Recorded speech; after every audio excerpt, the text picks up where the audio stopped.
میرا نام اسد ہے۔ میری عمر 22 سال ہے۔ میرے بھائی کی شادی کو کچھ دن ہوئے تھے کہ وہ امریکہ چلے گئے کیونکہ وہاں ان کا اپنا کاروبار تھا۔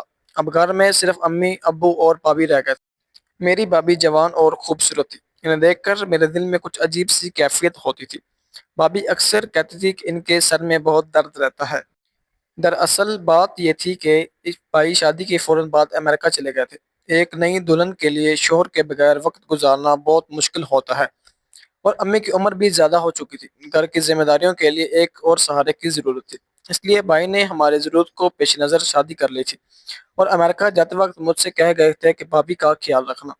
بھائی کے پیسوں سے میں بہت عیاشی کرتا تھا اور چاہتا تھا کہ بھابھی کوئی بھی شکایت بھائی سے نہ کرے۔ ایک رات 12 بجے بھابھی نے مجھے آواز دی، اپنے کمرے میں بلایا۔ میں نے سوچا کہ شاید انہیں مجھ سے کوئی ضروری کام ہے، لیکن جیسے ہی میری نظریں بھابھی پر پڑی تو مجھے بہت شرم محسوس ہوئی، کیونکہ بھابھی اس طرح بیڈ پر لیٹی ہوئی تھی کہ میرا دل دھڑکنے لگا۔ میں گھبرا کر منہ پھیر لیا اور کہا، بھابھی کوئی کام ہے؟ آپ نے مجھے بلایا ہے؟ عام طور پر بھابھی گھر میں دوپٹہ پہن کر رہتی تھی، لیکن آج وہ بغیر دوپٹے کے تھی۔ میں حیران رہ گیا۔ میری آواز سن کر بھابھی نے کہا، اندر آ جاؤ، مجھے تم سے ضروری بات کرنی ہے۔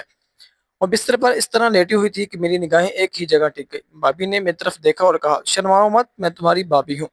پھر ایک طرف منہ کر کے بولے، اس گھر میں تم ہی میرا سہارا ہو، ہر کام تم ہی کرتے ہو۔ میرے شوہر تو پردیس ہیں، لیکن تم ہر وقت میرے ساتھ رہتے ہو۔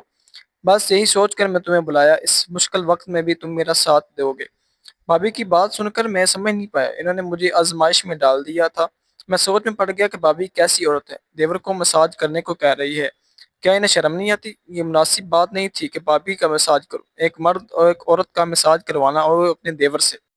اگر کوئی اور ہوتا تو میں صاف انکار کرتا، لیکن اس وقت بھائی پیسوں پر پڑ رہا تھا، اس لیے بھابھی کے سامنے زبان کھولنے کی جرت نہیں تھی۔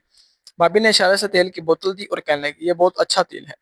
پھر مجھے لگا کہ شاید واقعی بھابھی کے سر میں درد ہے۔ میں نے تیل کی بوتل اٹھائی اور بستر ان پر آ کے آہستہ آہستہ سر پر تیل لگا کر مساج کرنے لگا۔ میں اپنی جھکا کر رکھی تھی، اپنے پاؤں کو کنٹرول رکھا ہوا تھا، اور لیکن ایک جوان لڑکا تھا، کتنی دیر اپنے آپ کو روک سکتا تھا؟ جیسے جیسے میں تیل لگا رہا تھا، بھابھی کی آہیں نکل رہی تھی، جن سے سکون مل رہا تھا۔ بھابھی نے دوبارہ میری طرف نہیں دیکھا، میں نے بھی نظریں ان کے چہرے پر نہیں ڈالی۔ بھابھی کی آواز پورے کمرے میں گونج رہی تھی۔ پھر بھابھی کو نیند آ گئی اور انہوں نے آواز نکالنا بند کر دی۔ میں اٹھ کر اپنے کمرے سے باہر آ گیا، لیکن میرا دل ابھی بھی تڑپ رہا تھا۔ بھابھی کی آوازیں واقعی کمال تھی۔ ساری رات میں یہی سوچ رہا کہ شاید یہ میری اپنی سوچ ہے۔ اگلے دن بھابھی نے کہا، تم نے میرے سر درد ختم کر دی، میں تمہاری شکر گزار ہوں۔ ان کی بات سن کر میں بہت شرمندہ ہوا اور کہا، بھابھی آپ سارا دن کام کر کے تھک جاتی ہیں، اس لیے میں کوشش کروں گا کہ آپ کے ساتھ کام میں ہاتھ بٹاؤں۔ میری بات سن کر بھابھی کہنے لگی، میری تھکن کبھی نہیں اتر سکتی، جس دن تمہارے بھائی گھر آ گئے تو یہ تھکن خود بخود اتر جائے گی۔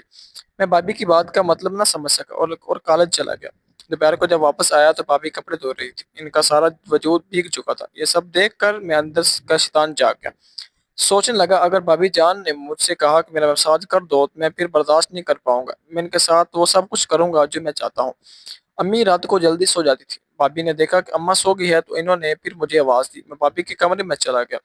بھابھی ویسے لیٹی ہوئی تھی اور میں سمجھ گیا کہ وہ کیا کہنا چاہتی ہیں۔ میں نے تیل کی بوتل اٹھائی اور ان کے پاس چلا گیا، لیکن اس بار بھابھی نے میرا ہاتھ پکڑ لیا۔ میں نے گھبرا کر کہا، آپ یہ کیا کر رہے ہیں؟